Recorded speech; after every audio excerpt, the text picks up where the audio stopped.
Okay, sampai sekarang aku nak record video ni, aku still tak boleh nak brain tau. Macam mana telefon ni harga 180 kau dapat specs yang gila macam ni. Aku faham ada as flagship, use, tapi harga 180, bukan 380, 480, 180. Anyway, kalau kau nak beli telefon ni ataupun berniat nak beli, aku suggest kau tengok video ni sampai habis sebab telefon ni ada kelemahan-kelemahan dia. Kalau tak adalah harga dia 180. Jomlah kita review.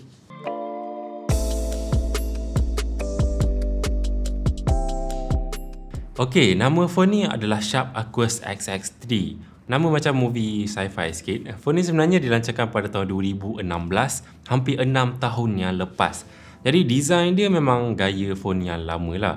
Ada iras macam iPhone lama sikit. Dan phone ni dia gunakan rekaan bersegi yang kalau korang perasan banyak phone baru sekarang dah guna balik design ni. Phone ni dia ada curve edges yang kemas dan rangka dia jenis aluminium.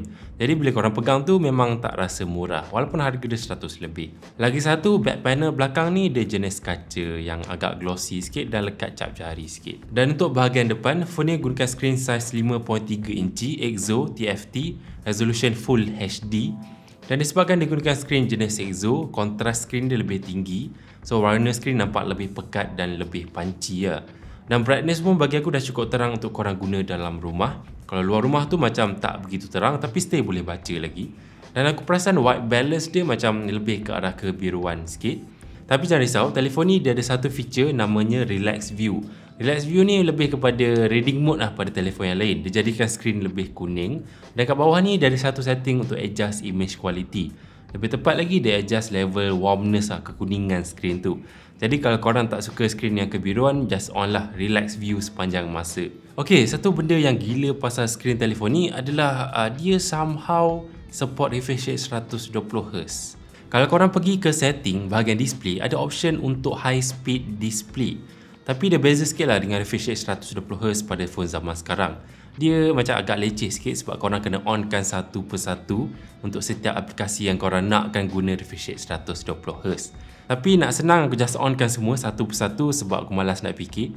Dan sejujurnya bila dah onkan semua, memang ada rasa lah 120Hz tu. Tak sangka phone harga macam ni ada refresh rate 120Hz. Tapi aku tak recommendkan sangat lah untuk korang onkan feature ni sepanjang masa sebab bateri memang cepat turun. Walaupun screen Exo ni low power consumption, tapi bateri phone ni memang aku boleh cakap tak tahan lah untuk support 120Hz lama-lama. Alright, bercakap pasal bateri, phone ni gunakan bateri size 3000 mAh. Aku dah try charging dekat port micro USB ni dan memang masa dalam 3 jam lebih untuk penuh daripada 0 ke 100. Dan yang menariknya dia ada lampu bila charging. Nampak macam retro punya design dia.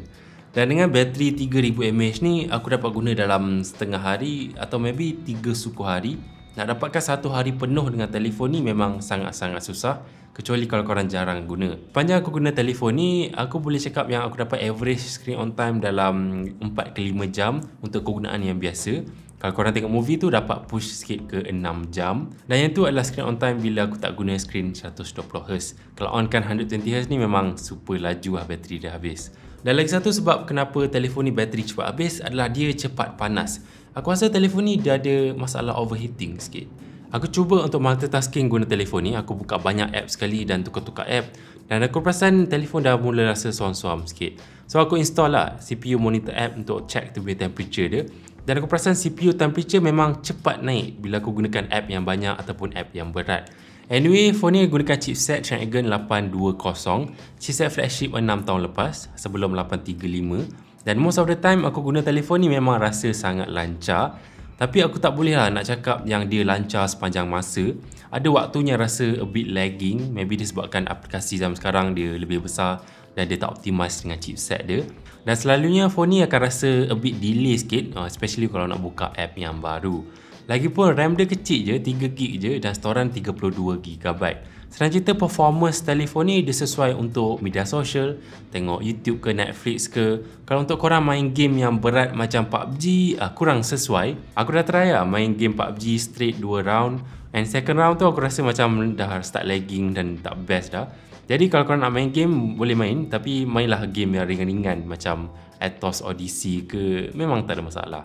Alright, bercakap pasal kamera, kat bahagian belakang phone ni ada satu kamera 23 MP dan bahagian depan ni ada satu kamera selfie 5 MP.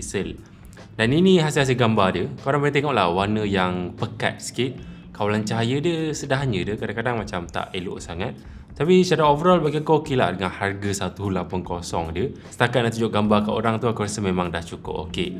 Untuk video, telefon ni dapat rekod video 4K 30 frame per second. Hello Redmi Note 11 Pro 5G. And quality video 4K dia not bad. Details dia masih lagi ada, nampak cantik.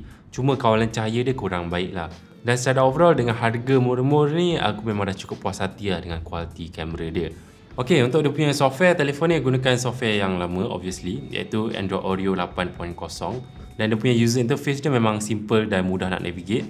Ada app drawer, nampaklah ikon-ikon dia bulat-bulat dengan folder yang petak. Dan kalau korang perasan, ada banyak app AU kat sini. Ada tulisan AU, kat phone belakang ni pun ada tulisan AU. Dan AU ni adalah telco yang famous kat Jepun. Bermaksud phone ni adalah set daripada Jepun lah, Japan set. Ok, satu benda pelik yang menyusahkan orang adalah dia punya slot SIM card. Korang tak boleh nak buka slot SIM card gunakan SIM pintul ataupun guna tangan. Aku tak tahulah slot SIM card dia patah ke apa, tapi seller yang jual phone ni dia kata korang somehow kena guna satu cara ni je, iaitu korang kena tarik sendiri SIM pin tray ikut apa-apa cara yang korang boleh. Aku gunakan pemicit ni, aku tarik baru masukkan SIM card dekat dia punya tray dia. Agak leceh lah. Dan apa jadi kalau tak boleh nak tarik ataupun dah sekat untuk selama-lamanya? Anyway, aku dah try SIM card Celcom aku, berfungsi dengan baik, call semua ok. Mobile data 4G pun boleh guna, cuma kena setting dekat APN. Phone ni dia ada satu speaker je kat bahagian bawah, bunyi dia ok lah, kena dengan harga dia. Dan last sekali aku nak cakap pasal security. Telefon ni obviously dia tak ada fingerprint sensor sebab ni telefon yang lama. Dan dia guna style lama lah, iaitu pattern dan juga pin. Ok, so macam telefon 100 lebih ni, aku rasa sangat-sangat baloi lah dengan harga dia. Walaupun dia ada banyak kelemahan, aku mesti percaya dia sangat-sangat berbaloi. Jadi kalau korang bajet tak banyak ataupun maybe nak try telefon ni ataupun second phone ke, korang boleh usah lah Sharp Aquos XX3. Jadi itu sahaja video untuk kali ni. Aku nak bagi sedikit conclusion. Yang best adalah phone ni dia ada screen cantik, Full HD+, somehow ada refresh rate 120Hz, performance yang cukup lancar untuk media sosial, dan juga kamera performance yang cukup ok dengan video 4K. Yang tak best, telefon ni cepat panas, overheating, performance yang tak sesuai untuk game yang berat, SIM card dia sangat leceh, dan dia charging dia sangat lembab. Alright, jadi itu saja. Like video ni kalau korang suka, subscribe to channel Teku kalau belum lagi, follow ke sini, and jumpa lagi lah pada video yang akan datang. Stay safe, hati-hati, sentiasa happy. Bye bye.